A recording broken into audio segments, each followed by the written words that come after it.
Have you been dealing with a narcissist and are concerned that maybe you're becoming one? In this video, we're going to go over how a narcissist talks and how a healthy person talks in their relationships. So stay tuned for those answers.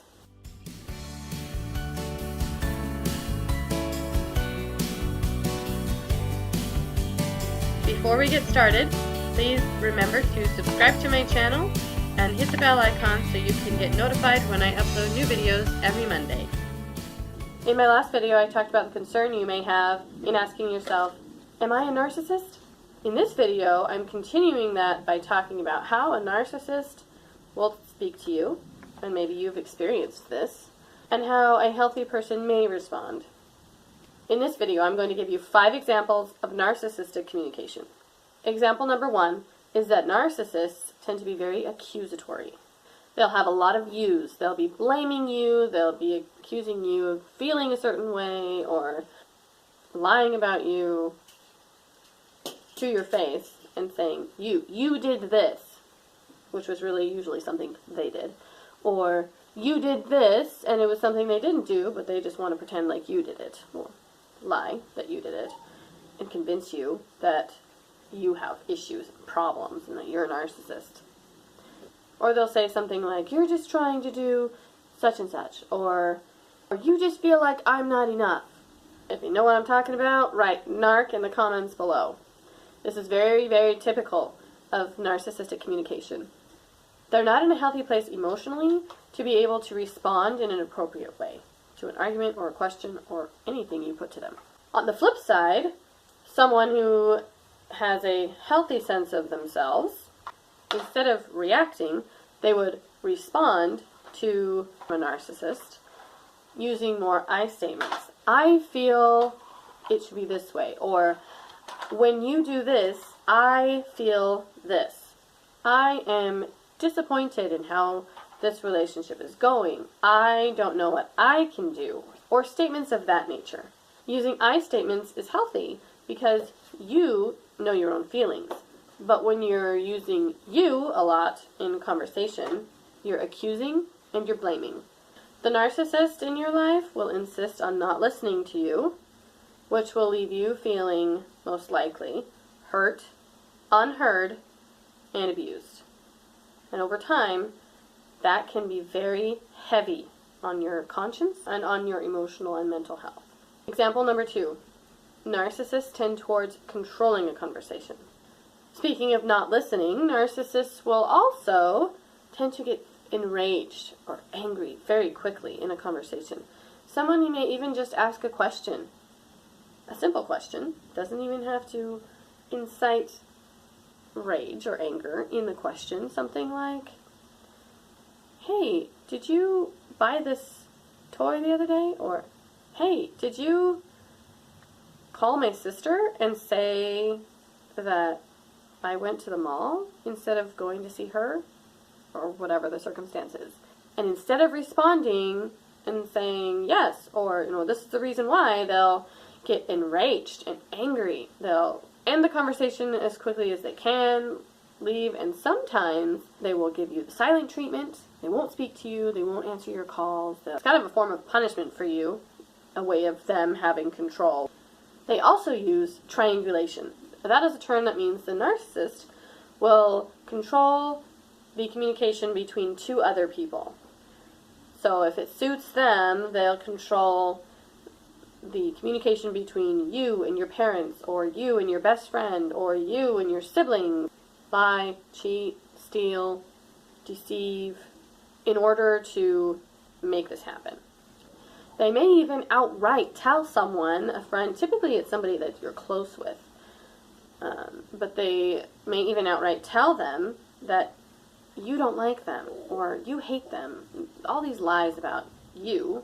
They'll threaten, they'll act like they know all the answers, and not really let on to what the answers are, or they'll even just bully you. I think it's pretty safe to say the flip side of this one is that someone who's communicating effectively will listen, not accuse and blame, but will ask questions as to what their intentions are, and will genuinely care. All of those things the narcissist doesn't do. Example number 3. Narcissists will focus on a person rather than focus on the behavior. They will say things like, you can't do anything right, or you're a terrible person, you. It's a lot of yous. It's very demeaning and disrespectful. Not an effective way to communicate with someone. A healthy person would say something like, focusing on the behavior rather than the person. The person is not terrible, but the behavior may have been terrible. So they would say something like, when you did this, when you yelled at me, when you hit me, when you slammed the door in my face, when you left without answering my question, put anything in there, whatever you've experienced, that caused me to feel such and such.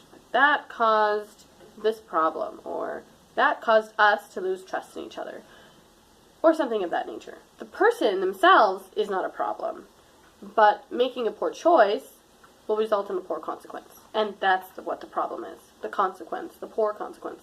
Narcissists don't get that.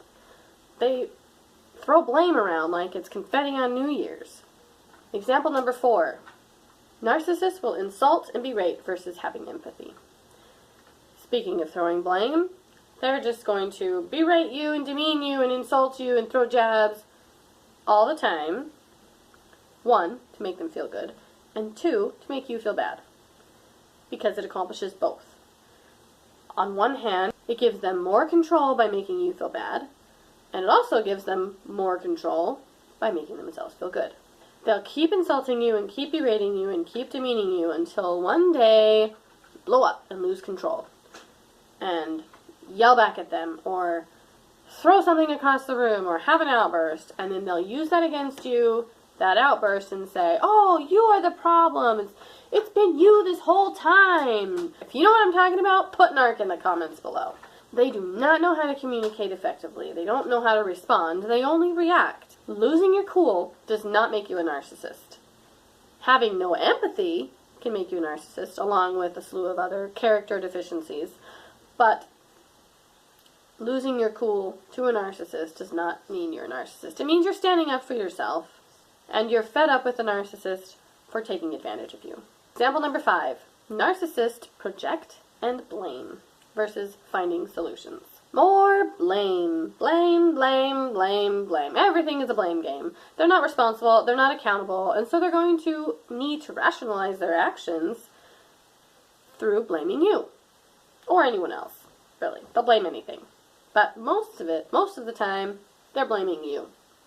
Sometimes they're even blaming you for their own actions, called projecting. So if they do something and then they blame you and say that you did that same thing, and because you did this, I'm having this issue, whatever it is, when really they're the ones that did that. That's projection. They'll do that all the time. They lie around their lies, and they do not change. And they won't accept ownership for their poor behavior. If you listen to this video and you're feeling me, put narc in the comments below. I know that we have all probably had terrible experiences with narcissists. But if you're ready to have a healthy relationship, or maybe not have one with someone else, but if you're ready to have a healthy relationship with yourself, in my next video I'm going to be talking about healthy relationships versus toxic relationships and what a healthy relationship actually looks like. Some specific examples. Maybe that'll help you. I hope you liked this video, and I hope you share with your family and friends. Please click the like button, and until next time, bye.